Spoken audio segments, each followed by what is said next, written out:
کدھر بھی قرآن یا صحیح حدیث میں نہیں لکھا ہے حرب مقدسہ، پاک جنگ، ہولی وار. یہ میڈیا کہتی ہے جہاد کے معنی ہولی وار، اور جب تحقیق کرتے پتہ لگتا ہے یہ الفاظ ہولی وار سب سے پہلے استعمال کیا گیا تھا عیسائی کروسیڈرز کے لیے. جب عیسائی کروسیڈرز عیسائیت کے نام پہ ہزاروں انسانوں کا قتل کر رہے تھے، اسے کہا گیا تھا ہولی وار، اور آج استعمال کیا جا رہا ہے مسلمانوں کے لیے. یہ ہے میڈیا کا پاور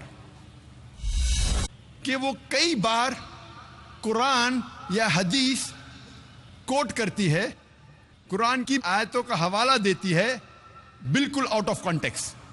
اور ایک آیت جو اکثر میڈیا میں بار بار دہرائی جاتی ہے وہ ہے سورہ توبہ کی آیت، سورہ نمبر 9 آیت نمبر 5، جس میں میڈیا کہتی ہے، اس میں لکھا ہے کہ جہاں بھی آپ کافروں کو پاؤ وہاں ان کا قتل کرو. اور جب آپ قرآن مجید کھولیں گے اور دیکھیں گے سورہ توبہ سورہ نمبر 9 آیت نمبر 5، اس میں برابر یہی لکھا ہے کہ جہاں بھی آپ کافروں کو پاؤ وہاں ان کا قتل کرو. لیکن یہ آیت آؤٹ آف کانٹیکسٹ ہے، پس منظر کے خلاف ہے. آپ جاننا چاہتے ہیں قرآن کا پیغام کیا ہے، آپ کو پس منظر کو پڑھنا پڑے گا. You have to read in context.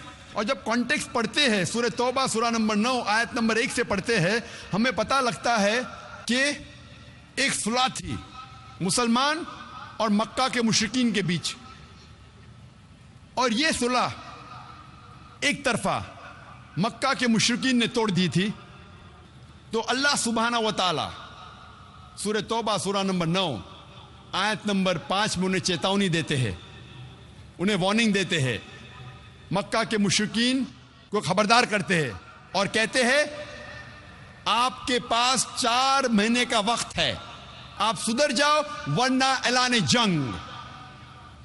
اور جنگ کے میدان میں اللہ سبحانہ و تعالیٰ فرماتے ہیں اور مسلمانوں سے کہتے ہیں، جب بھی دشمن، جب بھی کافر میدان جنگ میں آئیں تو جہاں بھی آپ کافروں کو پاؤ وہاں ان کا قتل کرو.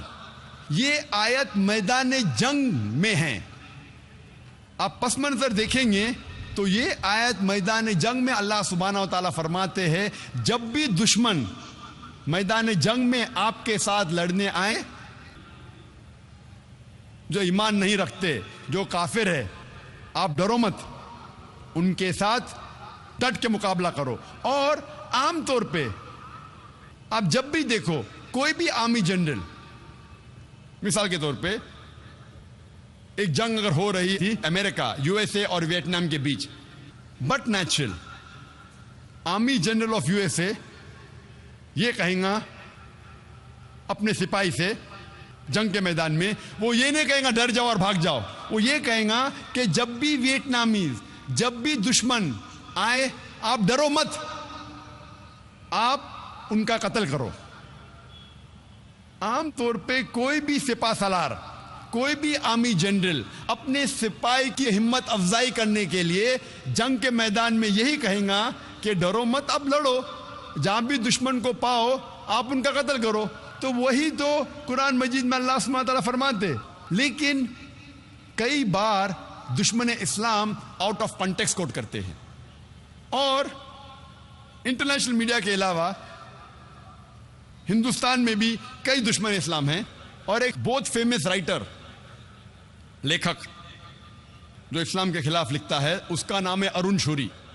وہ یہی آیت کا حوالہ دیتا ہے اپنی کتاب ورلڈ آف فتواز میں، اور کہتا ہے قرآن میں لکھا ہے سورہ توبہ سورہ نمبر 9 آیت نمبر 5 میں، جہاں بھی کافروں کو آپ پاؤ، بریکٹس میں وہ کہنا چاہتا ہے ہندو، جہاں بھی آپ کافروں کو پاؤ وہاں ان کا قتل کرو.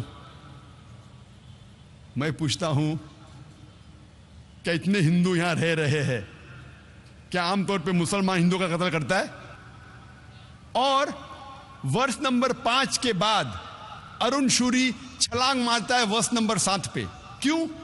کیونکہ ورس نمبر 6 میں اس کی بیماری کا علاج ہے. ورس نمبر 6 میں کوئی بھی انسان جس کے پاس تھوڑا بھی عقل ہے وہ فوراً پہچان لے گا کہ اس میں کچھ گڑبڑ ہے. کیونکہ ورس نمبر 6 میں اس کی بیماری کا علاج ہے. ورس نمبر 6 سورہ توبہ سورہ نمبر 9 آیت نمبر 6 میں اللہ تعالیٰ فرماتے کہ اگر مشرک، اگر کافر، اگر آپ کے دشمن امن چاہتے ہیں تو انہیں صرف چھوڑ مت دو، لیکن ان کو حفاظت کے ساتھ ایسی جگہ پہ لے جاؤ جہاں وہ محفوظ ہے. escort them to a place of security. دشمن کو صرف چھوڑو مت، ان کے ساتھ جاؤ اور ایسی جگہ پہ انہیں چھوڑ آؤ جہاں وہ محفوظ ہے. آج کے تاریخ میں کتنا بھی دیالو سپاہ سالار، اگر دشمن امن چاہتا ہے کہیں گا اپنے سپاہی سے چھوڑ دو، بٹ کوئی سپاہ سالار یہ نہیں کہیں گا کہ اس کو اسکارٹ کرو، اس کو حفاظت کے ساتھ ایسی جگہ پہ لے جاؤ جہاں وہ محفوظ ہے.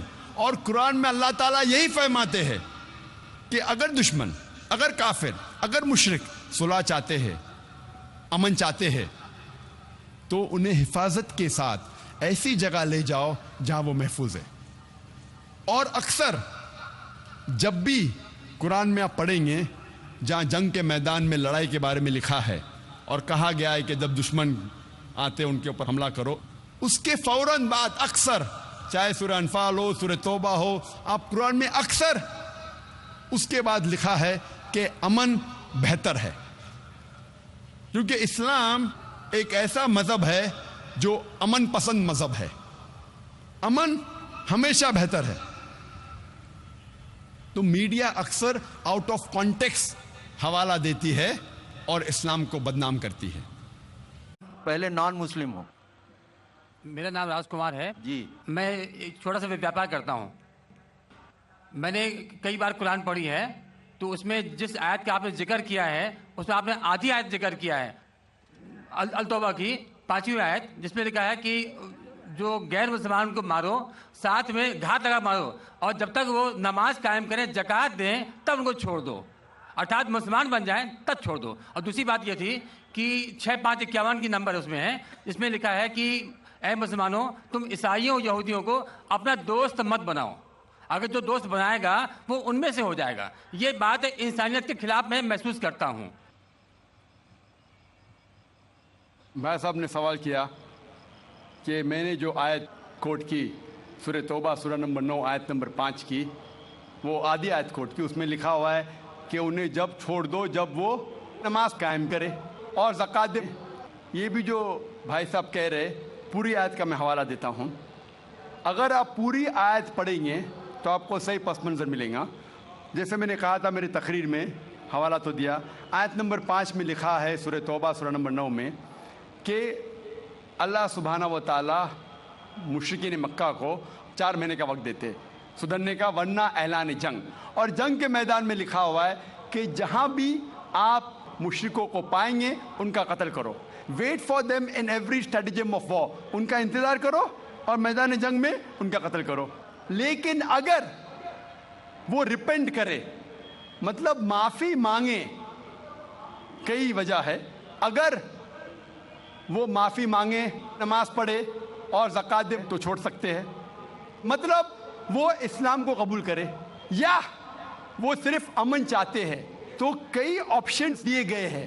ایک آپشن ہے کہ اگر وہ ریپینٹ کرے، معافی مانگے، اسلام کو قبول کرے تو بھی چھوڑ دیجئے، یا وہ امن چاہتے ہیں اور اسلام قبول نہیں بھی کرے تو بھی چھوڑ دو. آگے آیت میں لکھا ہے آیت نمبر 6 میں، آیت نمبر 6 بھی اس کے ساتھ ہے نا، کہ اگر وہ امن چاہتے ہیں تو ان کو حفاظت سے ایسی جگہ پر لے جاؤ جا کے وہ محفوظ ہے. تو بہت سے آپشنز دیے گئے ہیں. لیکن اگر وہ آپ سے جھگڑا کرنا چاہتے میدان جنگ میں تو ان کا قتل کرو. اگر جھگڑا کرنا چاہتے تو قتل کرو، اگر جھگڑا کرنا نہیں چاہتے ہیں، بولتے امن چاہتے تو چھوڑ دو، اگر وہ معافی مانگتے، اسلام قبول کرتے پھر بھی چھوڑ دو. تو کئی آپشن دیے گئے ہیں. یہ کہنا غلط ہے کہ وہ اسلام قبول کرے تو ہی چھوڑو. کئی آیتیں آپ کو کانٹیکسٹ میں پڑھنا چاہیے. پھر سے آپ صرف ایک پارٹ آف دا ورس نکالیں گے اور کوٹ کریں گے، لوگ کو پھر سے غلط فہمی ہوتی ہے. تو یہ صحیح جواب ہے کہ بہت سے آپشن دیے گئے ہیں.